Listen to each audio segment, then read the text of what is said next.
Buenas noches, bienvenido a un programa más de la serie En Contexto. Mi nombre es José Antonio Meyer y conduzco este programa en nombre del doctor Enrique Cárdenas, titular del mismo.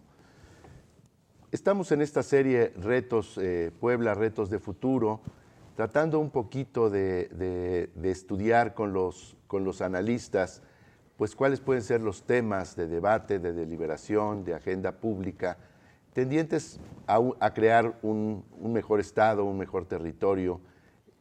Y vamos a tratar el día de hoy, tal vez uno de los temas de los que se habla poco, pero que tienen una gran intervención en los procesos electorales, y que tiene que ver con la comunicación política, con las reglas del juego que la legislación establece para que los partidos y los candidatos puedan interactuar con los ciudadanos, puedan plantear sus propuestas políticas, puedan de alguna manera poner a disposición de la ciudadanía la información que consideren necesaria para orientar y dar elementos para una toma de decisión electoral.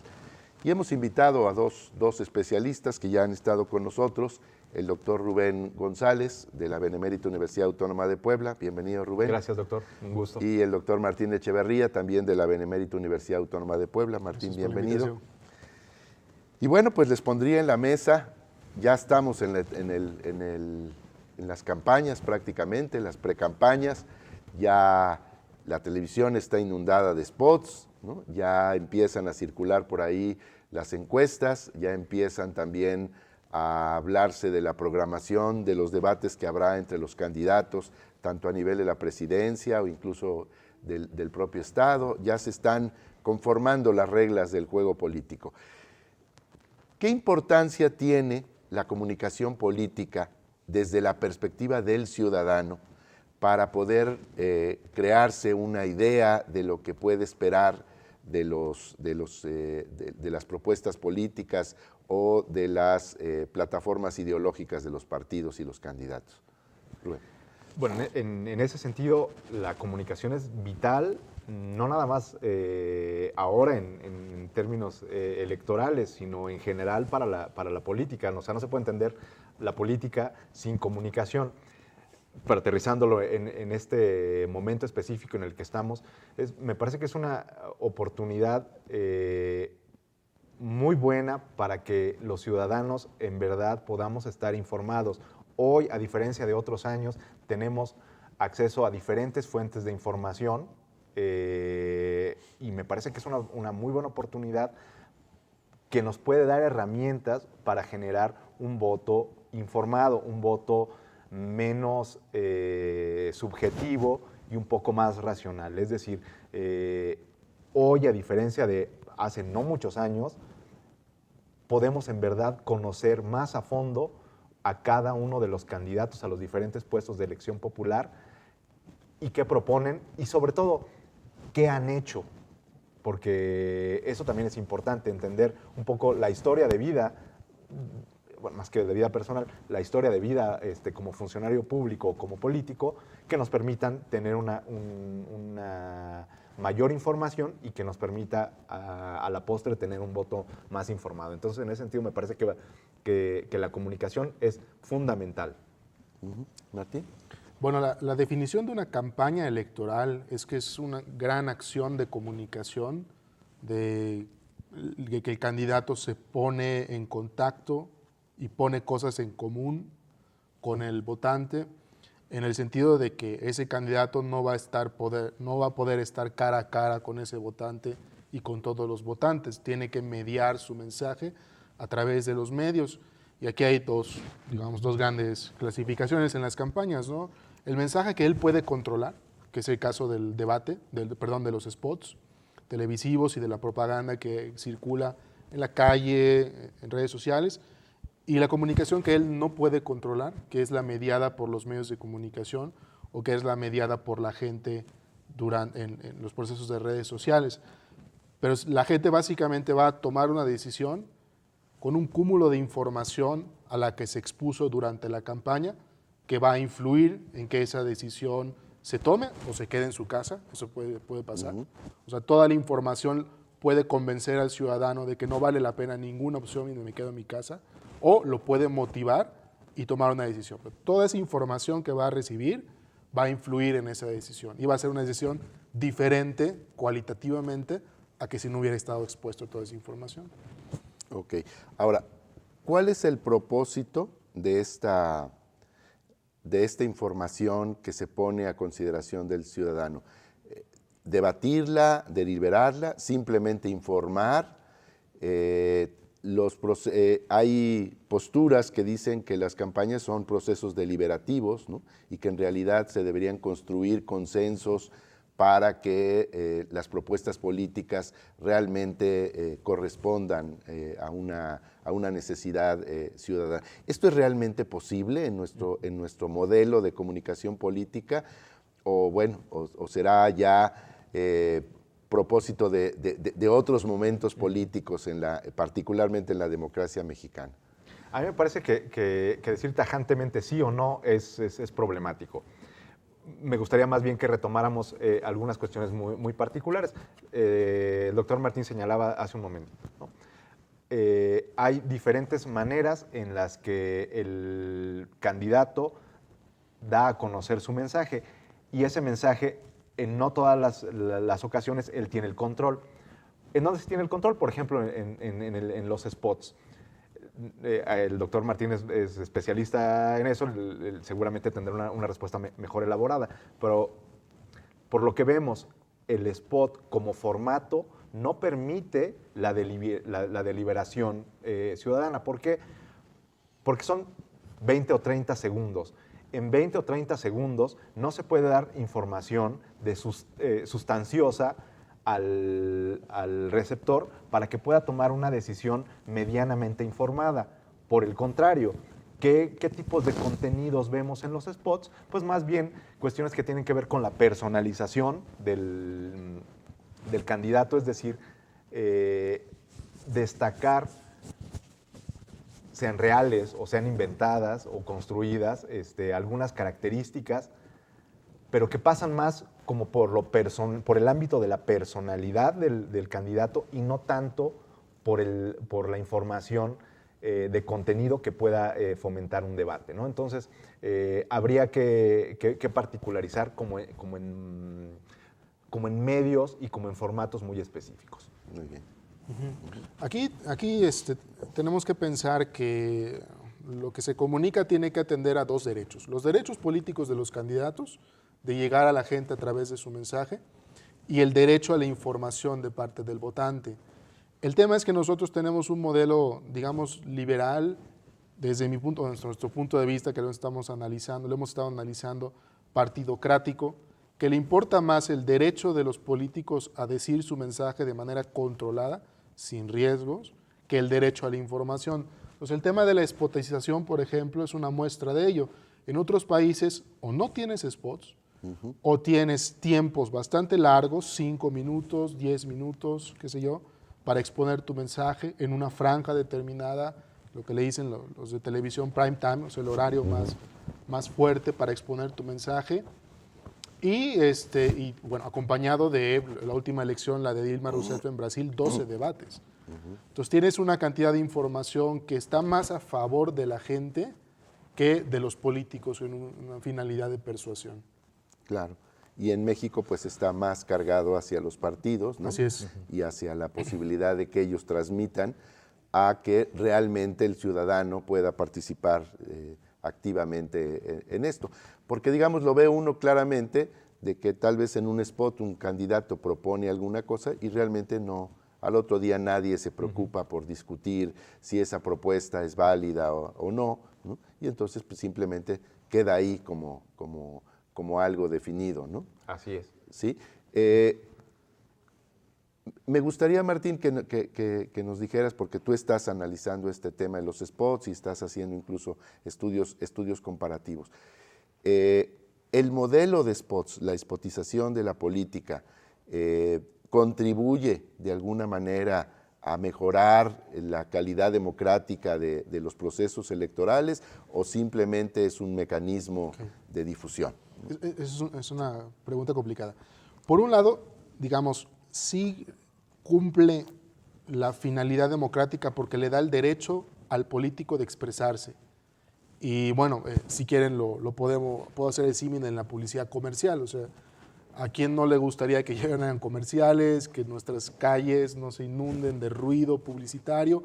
Pero es el derecho del empresario de dar su mensaje en público. Entonces, por un lado, sí está oxigenando el espacio público porque le da un derecho. El problema es cuando es excesivo. El problema es cuando las pautas son tan pequeñas, tan fragmentarias, que no permiten dar información sustanciosa. Y aquí tenemos el tema de la abundancia o sobreabundancia. Lo que se ha visto es que no sirve de mucho y al contrario puede enfadar a la gente. Entonces, viene otro spot y le cambio, ya no recibo el mensaje. Ese es un problema, ¿no? Tanta repetición incluso puede ser contraproducente para los candidatos y para el proceso electoral. Y por otro lado, la información es pobre y en estas precampañas hemos visto cuán pobre es, ¿no? El niño no quiero particularizar a los partidos, pero pues sí vemos cuestiones que en realidad no nos están diciendo mucho de la plataforma política, de los antecedentes del liderazgo. Entonces, el problema es que nuestro modelo de comunicación política, en lugar de tener a la publicidad como un componente más, lo tiene como un componente central y hegemónico. Exacto.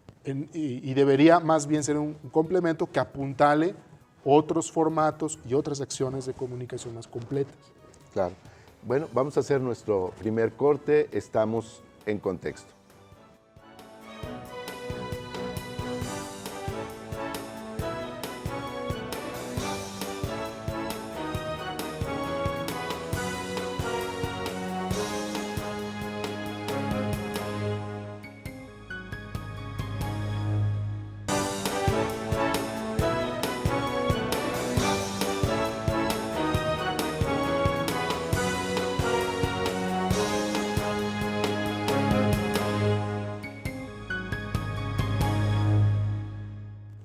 Seguimos en su programa En Contexto, estamos hablando de la comunicación política en las elecciones. Y bueno, para cerrar este tema de los spots, hablaba el doctor Echeverría respecto a la saturación, ¿no? Como el derecho de los partidos a expresar a través de la publicidad sus propuestas. En México tiene además, agregaría yo, aspectos como que no le cuestan a los partidos, que no le cuestan al país, son tiempos oficiales y eso pues parecería que de alguna manera también controla el gasto de las campañas. Y el otro componente que de alguna manera permite que los partidos tengan, digamos, proporcionalmente, ¿no? una difusión de acuerdo a los últimos resultados electorales, ¿no? Parecería que ahí la ley busca de alguna manera compensar, pero bueno, creo que nos quedamos con esta idea del doctor Echeverría respecto a los riesgos, ¿no? Y de la centralización del spot como elemento fundamental del modelo de comunicación política. Hay otros componentes que también existen, tal vez no con la misma relevancia, que son los debates, por ejemplo, ¿no? En México pasamos de un debate ocasional, ahora parece que la ley nos habla de 3 debates presidenciales y a nivel estatal también creo que va a haber 3 debates para gobernador. ¿Qué tanto contribuyen los debates, ¿no? Inclusive por ahí hay una frase, y repito también, que lo importante del debate no es el debate, sino el postdebate, ¿no? Pero en México hemos visto que en realidad el debate no genera postdebate, ¿no? ¿Cómo lo ves tú? Sí, aquí en ese sentido me parece que los debates es una maravillosa oportunidad de conocer o de escuchar un poco más a fondo a los candidatos, cosa que no se puede hacer a través de la lógica de la spotización. En ese sentido, son oportunidades en verdad valiosas y tristemente solo tenemos, bueno, ahora vamos a tener 3, pero antes teníamos 2, ¿no? En el 2012 hubo uno, digamos, extraoficial, en donde no fue el candidato que a la postre fue el ganador. A mí me preocupa mucho de esto que señala usted, doctor Meyer, del postdebate, pero también tiene que ver en cómo se cubren los debates, ¿no? Porque al final el postdebate también debería de ser generado por los propios medios de comunicación y por la cobertura que se le da a los debates. A mí me pareció verdaderamente lamentable en el 2012, que no recuerdo si fue el primero o el segundo debate, en donde la cobertura se centró en los 30 segundos que pasó una chica con un vestido muy ajustado, y esa fue la nota del debate. Así ¿no? es. A mí me parece lamentable que los periodistas hayan centrado su atención principalmente en los 30 segundos que pasó esa chica a lo que en verdad se dijo. Y al final ese postdebate pues no fue sobre el debate, fue sobre esta chica. Entonces, eso me parece a mí preocupante. No tenemos un postdebate y lo que hay tampoco tiene gran sustancia. Claro. Bueno, aquí nada más para redondear esto que pasó con la señorita Irigoyen, me parece que se llamaba. No tengo ni la menor Nosotros idea. hicimos el estudio empírico, miramos qué decían los periódicos después del debate del primero, un par de semanas después, cuando se diluyó el postdebate, y del segundo, cuando se diluyó el postdebate. Entonces clasificamos lo que se dijo en las notas y en el debate con contenido serio y contenido frívolo. Entonces, durante el debate, el 80% del contenido era sustancioso y el 20% era frívolo. Cuando miramos la cobertura en los periódicos fue al revés. El 80% del contenido era frívolo, con estas cosas, y que se pelearon, y que la corbata y estas cosas sustanciosas, y el 20% era la sustancia. Entonces hay un problema de profesionalismo periodístico, más otras fuerzas de comercialismo, sensacionalismo y tal, que hace que el debate un poco se diluya en su capacidad de informar, incluso educar a la gente. Sobre los debates, bueno, es un tema que me fascina. Allá hay, digamos, dos elementos importantes que hay que observar. Los debates, sobre todo en otros países, sí inclinan balances electorales. Son momentos cruciales para que alguien se reafirme en su posición ganadora o alguien amenace al contrincante de quitarle la posición ganadora, pero sí tengo en la mente el último debate en Gran Bretaña con Theresa May, y como ella ganó muchísimo a partir del último debate que hicieron. Entonces, es un momento definitorio, y si alguien lo hace muy mal en el debate, puede verse seriamente afectado en sus posibilidades de ganar. Pero hay también un beneficio formativo. Lo que tenemos como resultado de encuestas y de experimentos, vamos a hacer uno, por cierto, con los debates de ahorita, es que la gente gana muchísimo conocimiento en los debates. Gana conocimiento de quién es ese candidato, cuáles son sus propuestas, cuáles son las políticas públicas, cosa que la gente no suele mirar. Y son además eventos formativos que elevan la calidad del voto, porque cualquier persona puede votar sin saber absolutamente nada sobre su país. El debate lo que hace es fortalecer elementos de juicio para que alguien haga un voto informado. Pero además son lo que nosotros llamamos eventos mediáticos. Nada más para dar una idea, el primer debate en 2012 tuvo 22 puntos de rating, similar al de una final de fútbol o el último capítulo de una telenovela. Entonces son eventos masivos que involucran mucho a la gente, que hacen comunidad política y son sumamente beneficiosos. Tenemos 3 para esta elección del 18. 2 son obligatorios constitucionalmente, pero al parecer los partidos se pusieron de acuerdo para un tercero, Tijuana, Ciudad de México y Mérida, y el formato va a cambiar, hay que estar pendientes porque lo van a dinamizar. Hasta ahora nada más eran como ruedas de prensa simultáneas, no eran debates tal cual, y ahora lo van a modificar. Claro. Sí, porque el formato ha sido muy estricto, ¿no? Y me parece que es importante decir, este paso atrás por parte de los medios de comunicación, ¿no? de asumir su rol como socializadores de la información sin compromiso político, ¿no? Para poder entonces hacer del postdebate realmente un espacio, ¿no? de deliberación y no de frivolización, ¿no? Porque si de por sí la cultura política es escasa, ¿no? Es decir, hay poca involucramiento de los ciudadanos en la política y después se trivializa eso, ¿no? Durante 3 o 4 días después, dándole importancia a cosas que no tienen valor, ¿no? Pues entonces la gente dice, bueno, pues entonces esto no es importante, vamos a descartarlo.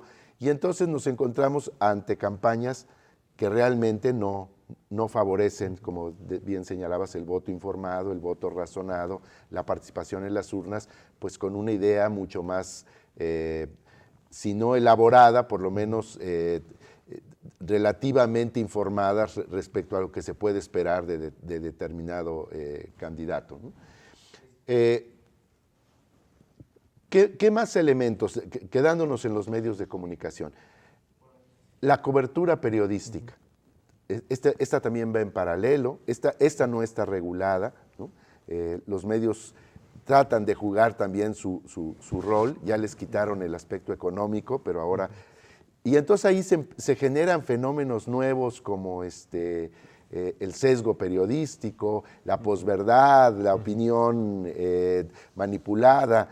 Tú ahí eres un experto en ese tema, Rubén. Aquí, solamente para conectar mi respuesta con lo de los debates, y perdón por retomar otra vez el tema de las nuevas tecnologías de comunicación. Yo creo que también para los periodistas estamos ahora en un momento importante para la profesionalización periodística. Estoy pensando, por ejemplo, en estas iniciativas que se conoce como el fact-check, que es en tiempo real, equipos de periodistas de investigación están consultando diferentes bases de datos para contrastar lo que están diciendo los candidatos durante los debates, ¿no? Es decir, si el candidato X dijo que en su administración se generaron tantos empleos, bueno, hay un equipo de periodistas que está revisando bases de datos para en tiempo real estar contrastando las respuestas que están dando los candidatos en el debate. Eso me parece que es una herramienta fundamental, bueno, tanto para los periodistas, pero también para los receptores, claro, que pueden estar contrastando la veracidad de lo que están recibiendo. Eso por una parte. Y por otra, yo sí quisiera hacer énfasis en que ningún medio de comunicación está exento de tener sus filias y fobias políticas. Es decir, hay que hacer de lado este concepto romántico de la objetividad periodística, que también es un mito, no existe. Todos los medios tienen su línea editorial y no está mal. A mí me parece maravilloso que todos los medios tengan su línea editorial, pero lo que les exigimos, lo que les deberíamos de exigir a los medios como consumidores es que sean honestos y nos digan cuál es esa línea editorial que tienen. Claro.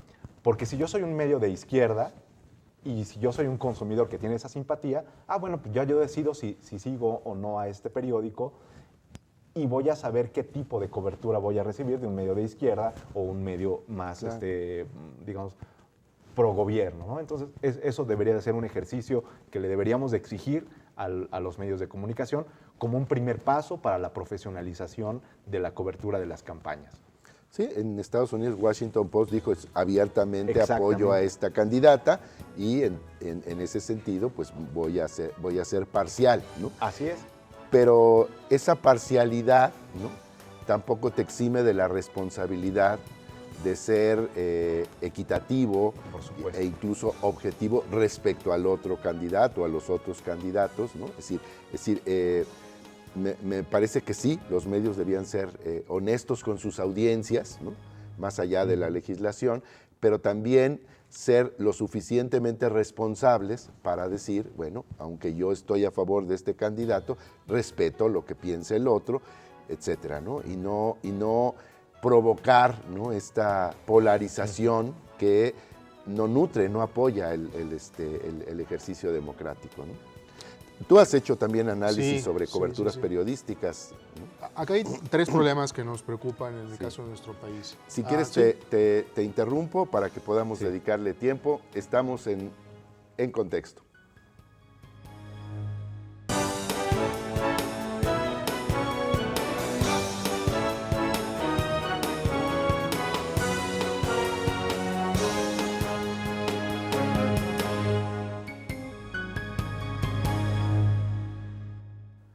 Seguimos en su programa En Contexto y estamos hablando de la comunicación política en las elecciones.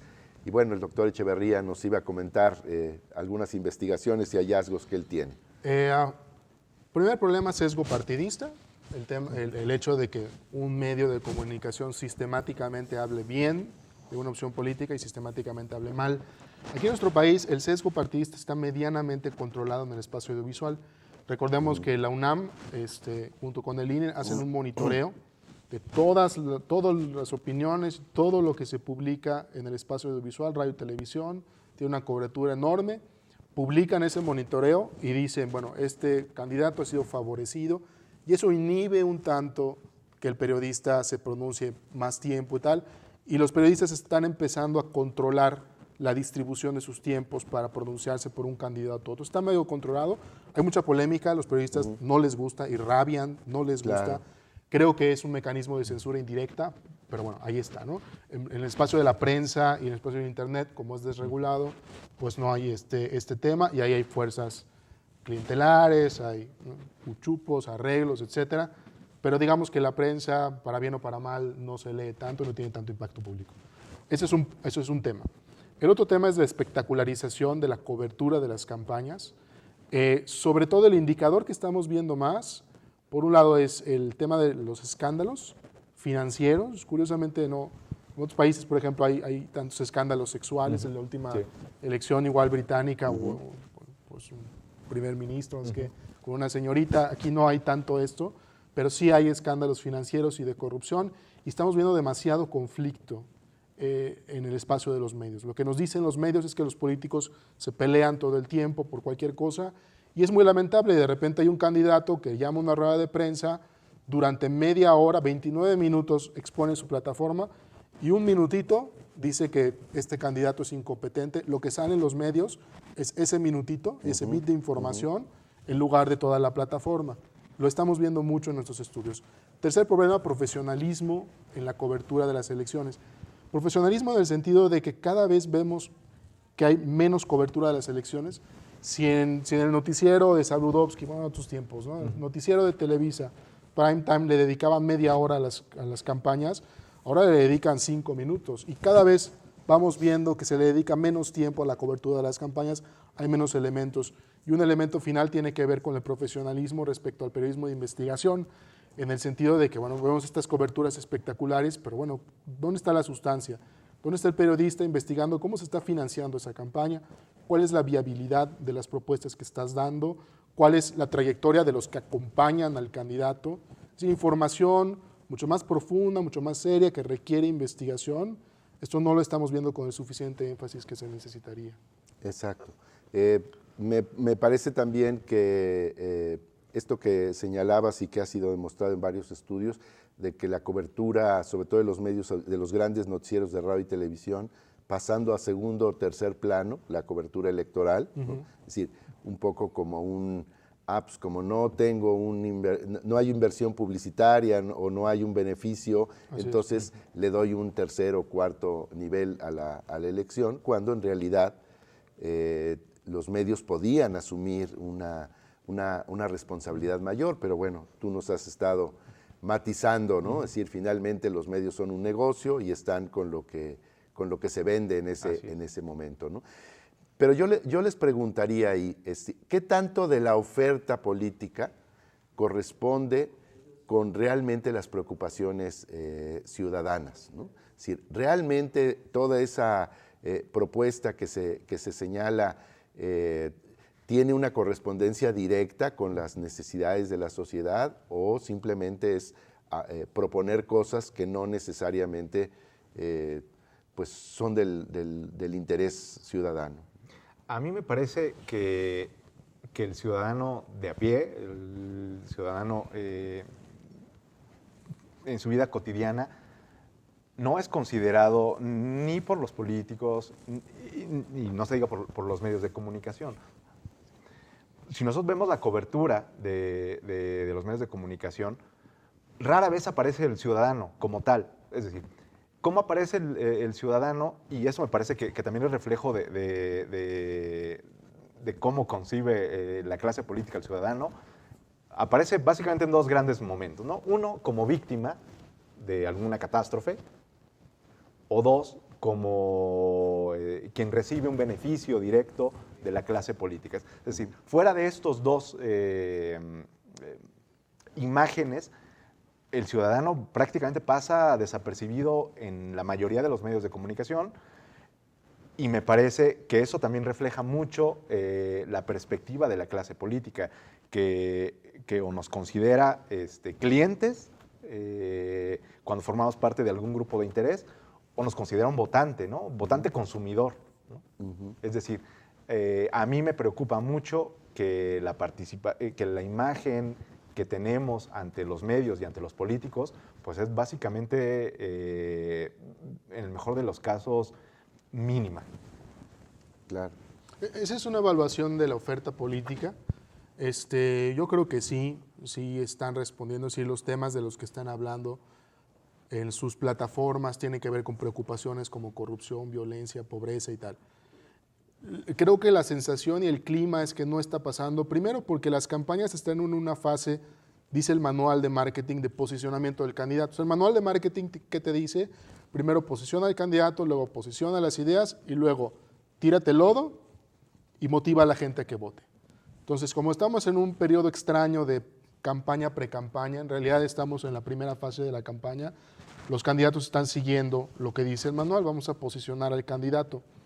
Y lo otro es lo que comentaba, aun si los candidatos quisieran retomar los temas de la agenda ciudadana y las preocupaciones, la mediación, lo que hacen los medios para comunicarlo, es distorsionar y desvirtuar esa comunicación de plataformas en favor de conflictos, escándalos, nimiedades.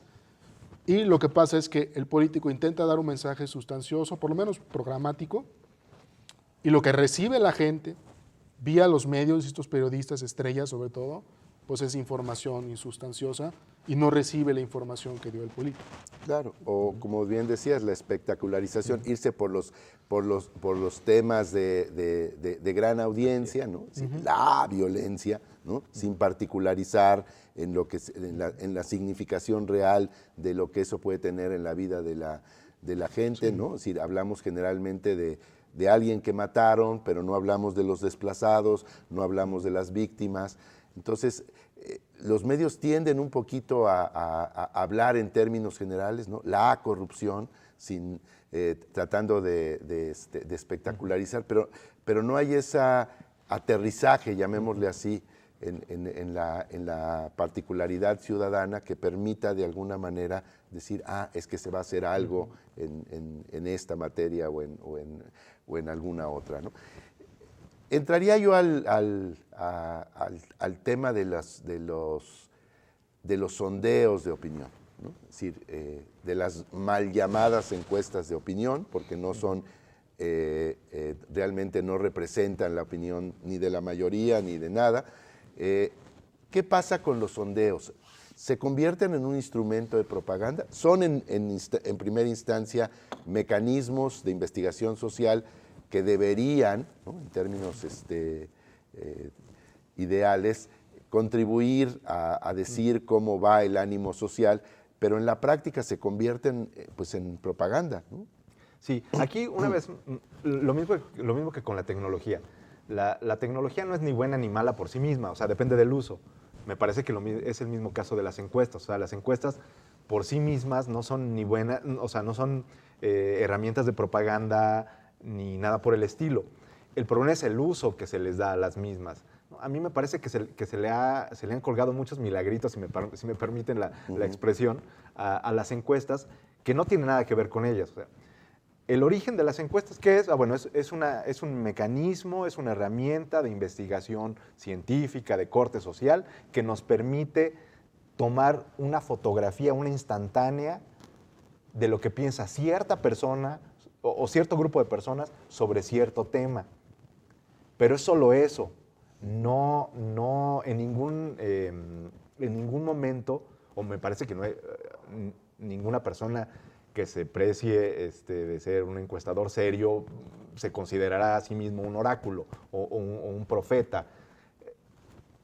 El problema es el uso que se le da a los resultados de la encuesta. Y sí, a mí me preocupa mucho, más que la encuesta por sí misma, el uso. Exactamente. Sí, el mal uso. Bueno, como el periodismo, las encuestas informan, forman y entretienen, ¿no? Y en este caso, la función de entretenimiento es crear esta como carrera de caballos, ¿no? A ver quién va adelante, quién va atrás, mucha especulación, cambio de estrategias, toda esta jiribilla, ¿no? Las encuestas son un medio de entretenimiento que hace que la gente pues, se despierte un poco más de entusiasmo, ¿no? Porque alguien está compitiendo. Esa es una parte. Es la razón por ejemplo, por la que muchos periódicos encargan encuestas más que formar, para entretener a las audiencias que esperan como esta carrera de caballos. La otra es el término, la cuestión publicitaria, es decir, alguien paga por una encuesta, la publica, felizmente la encuesta le da la ventaja a quien pagó por la encuesta y es un medio para inclinar la balanza. Yo creo que eso ya no tiene mucho impacto en la opinión pública, estamos bastante curtidos de esas fake news y bueno, pero se sigue haciendo y seguimos viendo encuestas anónimas o de casas encuestadoras patito ahí, extrañas, surgidas nada más para la elección, de que nacen y mueren con una elección, sin gente preparada detrás, sin ningún prestigio, solo para intentar convencer a los incautos de que hay una ventaja política. Claro. Vamos a hacer nuestro corte, estamos en contexto.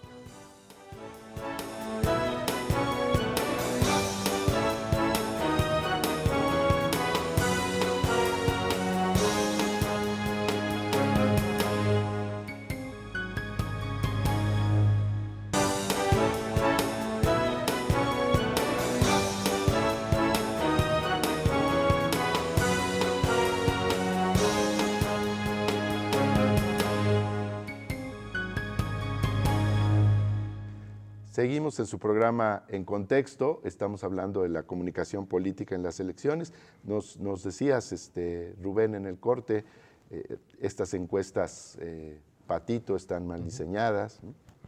Sí, el problema con las encuestas, o el mal uso que se les da a las encuestas, es que una encuesta bien diseñada sí te va a permitir medir lo que opina cierto grupo de gente sobre cierto tema en un momento muy particular. No tiene ninguna virtud de mirar hacia el futuro, solo captura el momento. El problema con estas casas encuestadoras patito, que hacen productos patito, empresas que nacen con la elección y mueren con la elección, es que hacen muy malas encuestas. Es decir, a mí hace un par de semanas me hablaron por teléfono para hacerme una encuesta de un candidato para la presidencia municipal de Puebla, y se las contesté porque siempre me interesa contestar encuestas, ¿no? por mi formación académica. Pero al final le decía a la chica que me encuestó, le digo, oye, ¿sabes qué? Tu encuesta, los resultados que estás obteniendo no van a reflejar al final lo que opina la gente. Una de las preguntas, para no abusar del tiempo, era, ¿verdad que el candidato fulanito de tal ha hecho un excelente trabajo? O sea, eso no es una encuesta seria, ¿no? Entonces, imagínense el tipo de respuestas que van a obtener. Al final, yo como candidato que pagué esa encuesta, pues sí tengo números bien felices, ¿no? Por eso estoy haciendo un gran trabajo y la gente me ama. El problema es que no es la encuesta como metodología, sino esa encuesta en particular que estuvo muy mal hecha. Tiene un sesgo ya, claro, Sí. claro, sí. Y aquí es curioso, porque lo vemos todo el tiempo. El Heraldo publica una encuesta que le da mucha ventaja al candidato del PRI, que ya subió a segundo y está poquito detrás. Pero cuando miras otras encuestas de otras casas encuestadoras que ya tienen mucho tiempo haciendo esto, ves que ese resultado es el único dentro de las otras casas encuestadoras. Entonces hay formas de verificación y la principal forma de verificación de la validez de una encuesta es otra encuesta. Y si esa otra encuesta tiene la misma metodología y se parece, pues quiere decir que hay cierto grado de fiabilidad. Y si varias se parecen, hay una que está muy rara y además a la primera el equipo de campaña sale a destacar esta, pues uno ya se imagina cómo de dónde vino, para qué se pagó y tal. Hay otro tema también de profesionalización. Yo he visto cómo hay políticos que meten las manos en el trabajo del encuestador Bueno, mi mujer fue de investigación de mercados, hacía investigación de mercados y demoscopía. Decía, bueno, la gente del gobierno, no aquí en este estado, en otro estado, pues me está diciendo que altere la muestra, me está diciendo que altere los resultados, o sea, hay un conflicto. Entonces, de repente, pues el político se le sube a la cabeza que él también es un demoscopista, que él también es un encuestador, y mete estas preguntas muy extrañas para presentárselas ante sus cúpulas o ante sus grupos, sesga las muestras y hace cosas que pues, no todas las casas encuestadoras se pueden dar el lujo de rechazar. A veces tienen que ceder su profesionalismo El porque problema está es en el una presión del financiamiento, cliente. ¿no? Sí. El financiamiento Entonces, de las casas encuestadoras en México, También. a diferencia de otros países donde no hay participación ni de partidos ni de gobiernos. Así es. Entonces, realmente la encuesta pues tiene un nivel de independencia, llamémoslo, Así es. ¿no? Sí, sí.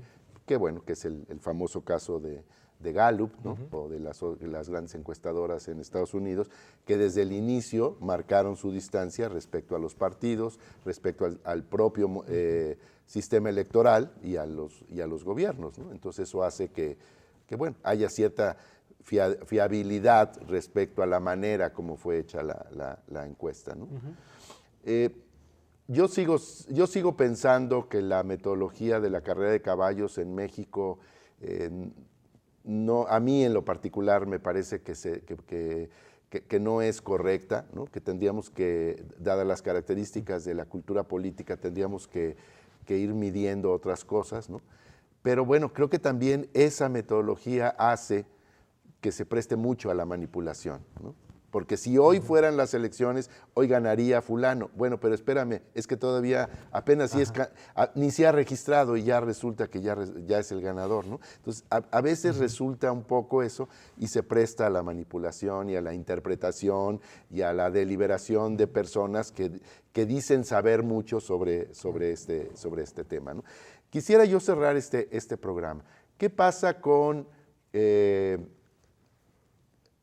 estos fenómenos que ahora se hablan? Me gustaría mucho saber su opinión sobre el Brexit, sobre el referéndum en Colombia o incluso sobre la propia elección en Estados Unidos. Son fenómenos de opinión pública que si ustedes pueden de alguna manera interpretarlo para nuestro público, también para romper paradigmas, para romper estereotipos, para matizar un poco y no irnos con el juicio de valor primario, ¿no? Sí, a mí me parece que sobre todo en especial con la elección de Trump, yo por ahí leía algunas opiniones que decían, es que todas las encuestas se equivocaron, ¿no? Y yo me ponía a pensar, ¿en verdad se equivocaron las encuestas? ¿O había otros fenómenos? A mí me parece que digo, no soy un historiador, pero me parece que no podemos descontextualizar las cosas. El hecho de que haya ganado Donald Trump en Estados Unidos o que una mayoría, aunque fuera reducida en el Reino Unido, haya votado por salirse de la Unión Europea, no es algo gratuito o no fue algo del momento. También tenemos que entender mucho de la historia de esos procesos, ¿no? Por ejemplo, en la cuestión del Brexit, es que de verdad, históricamente, Reino Unido no se ha sentido parte de Europa. Claro. Es una isla. Es una isla. Hay un ejemplo así paradigmático de esta separación conceptual y, Bueno, y tú emotiva, viviste ¿no? en Gran Bretaña Sí. y puedes de alguna manera hablar sobre esto. Sí, hubo por ahí a principios del siglo XX, no tengo la fecha específica, donde hubo un banco de niebla muy denso que separaba, que no permitía la visibilidad de los barcos entre Europa continental, que dicen los británicos, y Reino Unido. Y la cabeza de los medios, de los periódicos de ese momento fue: Banco de niebla separa a Europa de Reino Unido. No es al revés. Es Europa está separada de Reino Unido y nosotros estamos fuera de Europa. Es decir, al final, este fenómeno del Brexit solo refleja un fenómeno o un sentir ya muy arraigado de la cultura política inglesa, ¿no? Sí, sí, que sigue siendo de mentalidad imperial. Así ¿no? es, ¿no? Así es claro. Europa continental. Nosotros no somos británicos, más bien, somos británicos, no somos europeos. Así es. Mi interpretación geopolítica y luego la comunicológica, digamos, la globalización, la automatización, la crisis 2008, creo ganadores, creo perdedores, y esos perdedores están muy molestos, son muy activos, tienen las tecnologías ahora para hacerse escuchar y se las están cobrando, dándole un vuelco al sistema. Y lo que creo que vamos a ver en México es esto, o sea, van a elegir una opción política que signifique un movimiento antisistémico. Y es el tsunami, es decir, y no solo, bueno, estos son los casos emblemáticos del mundo occidental, lo vimos en Chile, lo vimos en Brasil, lo vimos en Argentina, cada vez se nos está acercando este tsunami, ¿no? de cambio y de ruptura antisistémica. ¿Qué tienen que ver los medios de comunicación en esto? Primero, se han diluido mucho las autoridades de los periodistas en favor de estos informadores digitales, se ha diluido mucho también el consumo de noticias verdaderas o profesionalmente producidas y hay muchos movimientos, recuerdo durante la campaña de Trump el surgimiento de estos movimientos racistas, declarados abiertamente racistas, ahora en la presidencia neonazis y tal, que ya son muy vocales, que ya son muy penetrantes en la opinión pública y que pueden darle más fuerza al vuelco antisistémico. Y creo que esto está por pasar aquí en México. Claro. Pues yo les agradezco mucho. Siguen abiertos los temas Gracias. en esta mesa. Esperemos platicarlos próximamente. Les agradezco mucho su participación y le agradezco a usted que nos haya sintonizado en una emisión más de En Contexto. Buenas noches.